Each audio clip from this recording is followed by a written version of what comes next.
iti sa Bali Abangir ada iti reklamo iti dati nga kami iti Sangguniang Bayan member regarding iti panagpilayo iti kandidatura iti napalabas nga eleksyon na allegedly ada kano dagiti wrong information nga ikabil yung COC sana natin Ay hana po wrong information di amin nga impormasyon na po nga na-file yan ti Comelec during that time ket pudpuno apo ken tilang ada nagkamalyan na ket DJ lang notarize ti date na apo jay COC mi.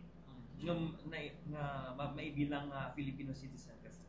When apo, no doubt apo. Before filing apo, nakapag-renounce atin na adada kompleto mo ti dokumento tayo apo regarding that matter apo. Ano mensahe sir kanang individual nga mga ipagbagang maikat ka kanon naggapo ka dati nga nasa umapanes.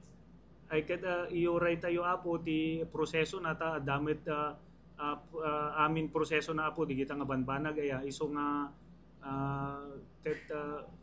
namit nga basta-basta nga madesisyonan ken nag-file kami met apo ti motion for reconsideration na di notice nga inted da kanya right after few days apo. Patsan nyo nga adalang dagiti hanggang makaawat sir iti panangaman. May isa nga nagkas ba? Ay jak maibaga deta apo nga jaka mo no anya man ti kapampanunutan da ngem uray no kasta right damit day jay ag file ti complaint no anaman ti adatta panunot da ket alagit sapay ko maapo tamal pasungil lang nga nasaya deto nga problema.